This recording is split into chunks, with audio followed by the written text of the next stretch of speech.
বলো আমার সোনার মালদা। শুনি যুবক যুবতীর মুখে মুখে, শুনি যুবক যুবতীর মুখে মুখে, বুঝে না সে তো বুঝে না রে গান। পড়ে না কোরআন ওরা, পড়ে না কোরআন, পড়ে না কোরআন ওরা, পড়ে না কোরআন ওরা, পড়ে না কোরআন। লম্বা আছে বলছি না, তুই বললাম যে একজন মাকে নেক হতে হবে, ভালো পর্দাওয়ালি মা, আল্লাহওয়ালি মা হতে হবে, তা ভালো সন্তান পাবে। একটা গেল, আমি চটচট করে কাটবো আর 8 ঘন্টা। একটা গেল। নাম্বার 2 নম্বর সন্তানের অধিকার। 2 নম্বর হচ্ছে, হাজি ভাই আচ্ছা ঠিক আছে দেখছি, রাখি, শেষের দিকে বলুন। কি বললাম? 2 নম্বর, 1 নম্বর ভালো মা নির্বাচন করা, 2 নম্বর ভালো করে কান লাগান। 2 নম্বর আমার সিরিয়াল অনুযায়ী যেটা আমি পেয়েছি, যে আপনি বিয়ে করে নিয়ে আসলেন যুবক, বিয়ে নিয়ে আসার পর এবার তুমি বাসর ঘর ঢুকবে। তো বাসর ঘর ঢোকার পরে তোমার কি কি কাজ এটা তোমাকে জানা লাগবে। জানা লাগবে, লাগবে না? আচ্ছা কে কে বিয়ে করেছেন হাত তুলেন। হ্যাঁ বলো না, কেমন হলো? এ কটাই বিয়ে করে নিয়েছে, ভয়ে বলছে কি আল্লাহ কি বলে দিবে। আচ্ছা এবার রাখেন, কে কে বিয়ে করেননি এবার এটি হাত তুলে। বিয়ে করেননি কে কে? আগের ঠিক এই কটা বিয়ে করেননি। তাহলে যারা বিয়ে করেননি ওরা কিন্তু বেঁচে যাবে যদি চেষ্টা করে ইনশাআল্লাহ। কিন্তু যারা করেছেন লজ্জা করিয়েন না, তবে শিক্ষার দরকার আছে, শিক্ষাতে কোনো লজ্জা নেই। তো 2 নম্বর কি? বিয়ে করে নিয়ে আসলেন বউ, বাসর ঘর, বাসর ঘর এনে আপনি বাসর ঘর যে আপনি সাজাবেন, স্বামী স্ত্রীর মধুর মিলন হবে, দৈহিক সম্পর্ক কায়েম হবে। এই জন্য প্রথমত কি কাজ করা লাগবে? বিবি যখন ঘরে নিয়ে আসবেন, প্রথমত কাজ আপনাকে বিবির মাথার চুল ধরে একটা দোয়া পড়তে হবে। আল্লাহুম্মা ইন্নী আসআলুকা খায়রাহা ওয়া খায়রা মা জাবালতা আলাইহি ওয়া আউযু বিকা মিন শাররিহা ওয়া শাররি মা জাবালতা আলাইহি। এই দোয়াটা কেউ জানেন? না, জান না।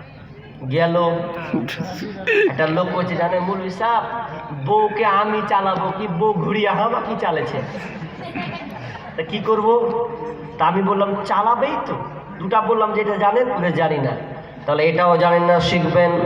যারা মুরব্বী বিয়ে করেছেন ভালো কথা, তবে লজ্জা করেন না যদি না জানেন। মৌলভী সাহেব জানি না। নাম্বার 2, বাসর ঘর ঢুকে যখন আপনি স্বামী স্ত্রী দুজনে নির্জনে চলে যাবেন, যখন আপনারা দুজনের সম্পর্ক সাক্ষাৎ কায়েমের মধ্যে আপনাবদ্ধ হয়ে যাবেন, তখন তার আগে একটা দোয়া পড়বেন, বিসমিল্লাহি আল্লাহুম্মা জান্নিবনাশ শাইতানা ওয়া জান্নিবিশ শাইতানা মা রাযাকতানা। কার কার মুখস্থ আছে? কয়েকটা হাত তুলেছে, যাক আজকে তাও হাত উঠেছে। বাকি যারা হাত উঠাননি লজ্জা করবেন না, শিখবেন। কেন শিখবেন? বিসমিল্লাহ আল্লাহর নাম নিয়ে শুরু করলেন, আল্লাহুম্মা জান্নিবনাশ শাইতানা, হে আল্লাহ আমাদের স্বামী স্ত্রী মিলনের ফলে কোন শয়তানকে তুমি আসতে দেবে না, শয়তান থেকে পরিত্রাণ চাই। আমাদের মিলনের ফলে শয়তান যেন যুক্ত না হতে পারে। ওয়া জান্নিবিশ শাইতানা মা রাযাকতানা, এবং এর মিলনের ফলে যদি আল্লাহ তুমি সন্তান দাও, কোনো ছেলে মেয়ে দাও, তাহলে এই ছেলে মেয়ে যেন শয়তানের ফাঁদ থেকে বেঁচে থাকতে পারে, শয়তান যেন ধারে কাছে না আসতে পারে। যারা করেননি লজ্জা লাগবে, কিছু করার নাই। যারা দোয়া শিখেননি অত 2-3টা ছেলের বাপ হয়ে আছে, তার মানে আপনারা স্বামী স্ত্রী মিলন করেননি, তার সাথে আপনার সঙ্গে শয়তানও ছিল। তার মানে আপনারা হয়ে গেছেন কজন? 3 জন। শয়তানকে নিয়ে আপনারা 3 জন ছিলেন। এখন বলবেন দোয়াটা কে পড়বে? তো স্বামী। আচ্ছা মেয়েরা কি করবে? যদি জানেন মেয়ে নারীরা যদি স্বামীর একটু অক্ষম হয়, তো নিজে মুখস্থ করে স্বামীকে বলবেন, স্বামী অন্তত এটা শিখো, প্রয়োজন আছে। আপনি আপনার স্বামীকে শিখাবেন, যদি পারেন আপনি শিখাবেন, দরকার হলে আপনি তার কাছে পরামর্শ নেবেন যেটা কি করা যায়। কিন্তু আজকালকার এই দোয়াটা আমরা অনেকে জানি না। দোয়া জানেন, এখানে নাম বলে তোমার নাম কি, তোমার বাড়ি কোনটা, আগে কি করতে।